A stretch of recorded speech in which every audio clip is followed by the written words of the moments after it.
The black cube is not merely a shape. It is a concept, an artifact of control, a sigil that binds consciousness to the constraints of form, limitation, and entropy. It is the ultimate prison, one not built of stone or metal, but of perception itself.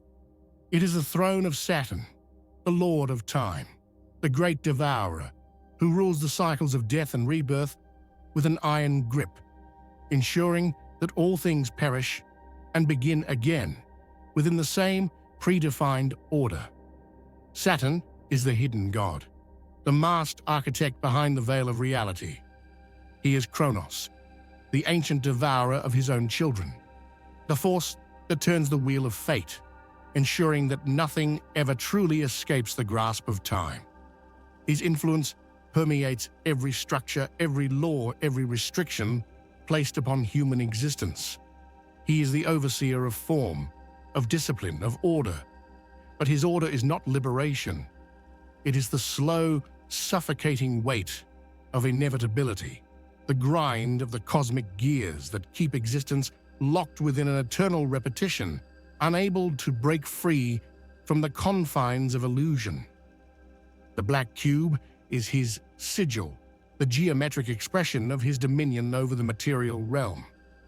It is the box that traps perception, the monolith that stands in silent authority over all things, from ancient temples to modern banks, from religious altars to corporate skyscrapers.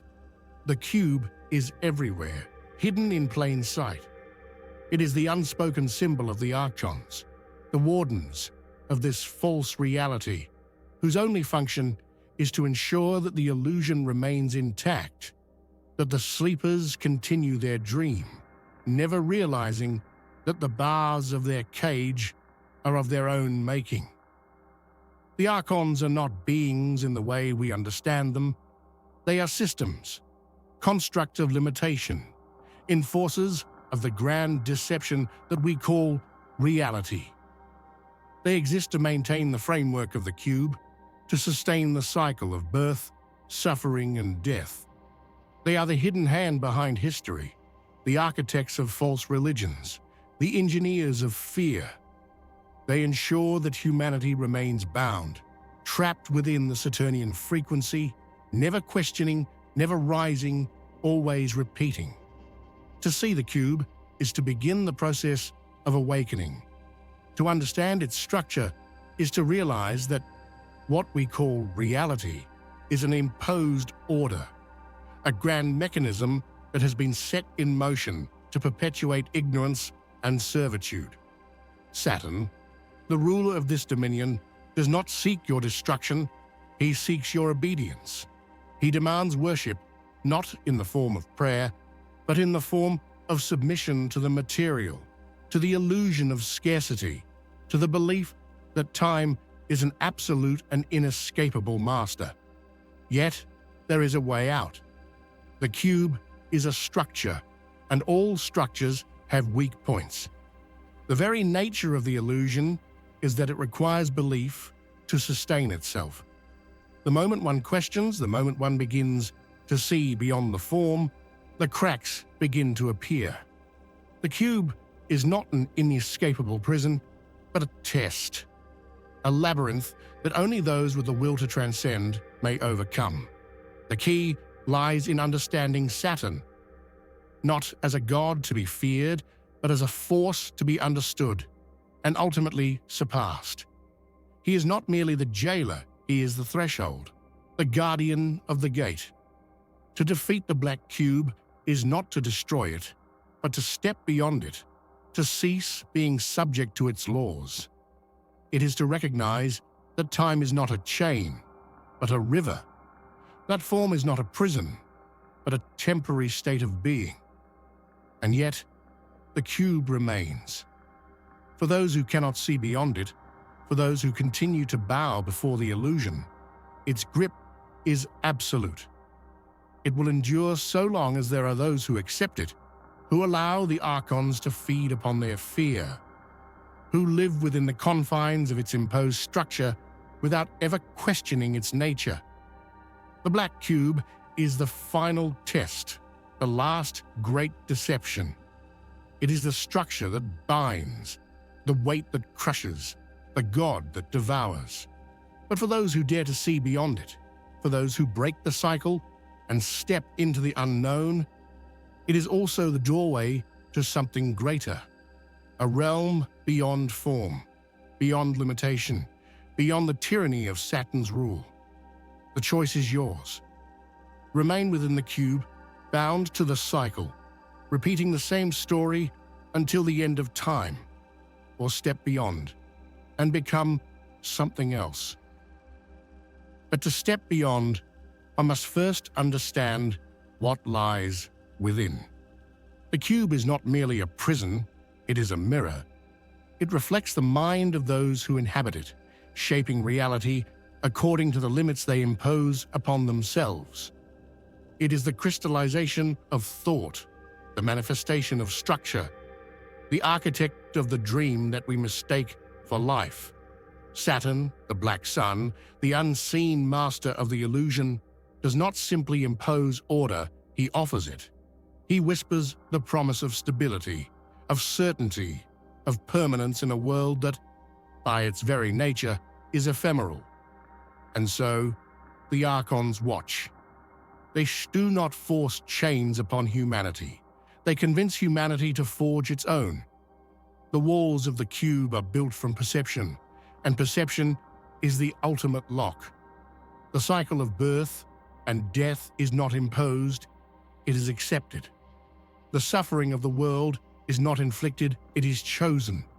Each moment of compliance, each unexamined belief, each surrender to fear, strengthens the walls of the cube, making its prison more complete. Yet there are cracks in the structure. There are those who hear the whispers between the hum of reality, who see the patterns hidden beneath the surface. They sense that time itself is an illusion, that space bends not according to physics, but according to mind.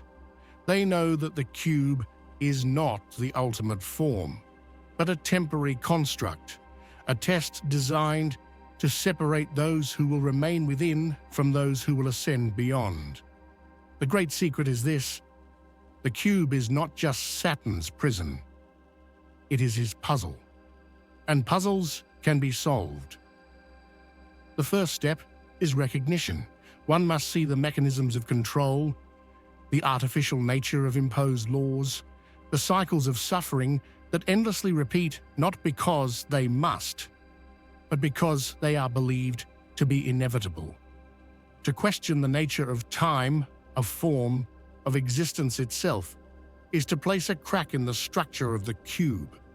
It is to begin to unmake the illusion, to weaken the Archons who depend upon the ignorance to maintain their dominion. The second step is detachment. Saturn's grip is strongest upon those who cling to the material, who define themselves by the boundaries of flesh, of name, of role. The cube sustains itself through identification, by making one believe that they are nothing beyond the limits imposed upon them. But the soul is not bound by form. It is not a product of time. It is the light that shines beyond the cube. And the realization of this truth causes the prison to tremble.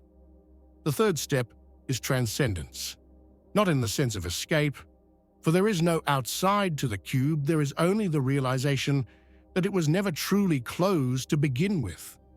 The cube is a construct of thought, and thought can be reshaped. To see beyond Saturn is to realize that time itself can be rewritten, that identity is fluid, that the past and the future are illusions designed to keep consciousness bound to a linear progression that does not actually exist. Those who break the cube's hold do not vanish from this world, nor do they become something otherworldly in form. Instead, they become architects rather than prisoners. They shape reality rather than being shaped by it. They walk among the sleeping, unseen yet ever present, nudging those who are ready toward awakening. They are the ones who whisper from beyond the veil, planting the seeds of doubt in the minds of those who are still chained. And so, the cycle continues. Most will remain within the cube, bound by its laws, prisoners of Saturn's domain. But just a few will see beyond. They will question, they will seek, and they will find the doorway that was always there, hidden in the cracks of perception.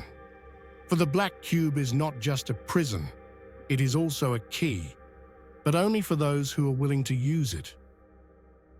To wield the key of the black cube is to step into the unknown, to dissolve the illusions that have shaped reality since time immemorial. But there is no guide, no map, no doctrine that can truly prepare one for the dissolution of the imposed order. The Archons have ensured that all paths leading to true freedom are buried beneath layers of misdirection rituals that loop back into the system, doctrines that masquerade as enlightenment while tightening the chains of perception. The cube does not simply imprison the body, it imprisons the mind. But those who reach this threshold begin to hear the hum beneath the illusion, the resonant vibration that has been hidden beneath the droning chorus of control. It is the sound of something beyond time, beyond the grip of Saturn. It is the whisper of the unshackled mind, of consciousness that was never meant to be confined. Those who have glimpsed it call it many things: the original light, the silent aeon, the true self. It is the knowing, the gnosis, that one is not of this place, that the soul is eternal, that the cube is but a fleeting construct. The Archons will not let go easily. They do not punish with fire or wrath. They are more insidious. They lure back with comfort, with familiarity, with the sweet temptation of belonging. They whisper through the voices of society, through the fear of the unknown, through the weight of attachment. They remind the soul of its name, its obligations, its mortal fragility. Stay, they say. Remain as you are. Accept the order, the structure, the way things must be. And most will. The pull is strong. The false light of Saturn, the golden illusions of the cube, offer the illusion of safety. To remain within is to remain within bounds, within a system that, though limiting, is comprehensible. To step beyond is to enter the void, to walk the edge of existence itself. But some will not be swayed. They will recognize the illusions for what they are: empty reflections, hollow constructs designed to keep them circling within the great machine. They will let go, not just of the world, but of their attachment to the self that was shaped by the cube. They will embrace the formless, the infinite, the aspect of consciousness that cannot be contained. And when they do, something shifts. The cube trembles. For the illusion is fragile, held together only by the collective belief in its solidity. When enough begin to question, when enough begin to awaken, the very foundations of the structure weaken. It is why the Archons fear the Seekers, why they work so tirelessly to dissuade the curious, to mock the mystics, to drown out the whispers of the unknown. They understand that the power of the prison is not in its walls, but in the minds of those who believe they cannot leave. To break free is not to leave the cube, but to transcend it. It is to see it from above, to understand that Saturn's rule is not ultimate, that the construct is but one of many layers within a greater, unknowable reality. Those who awaken walk between worlds. They speak a language not bound by words. They see patterns where others see randomness. They recognize each other through unspoken knowing. And so the cycle continues. Some remain prisoners, some become seekers, and a rare few become architects, reshaping reality itself. The Archons watch, whisper, and resist. but they cannot stop the inevitable. The cube will crumble, for all illusions must eventually fall before the light of truth. The only question is who will be ready when it does.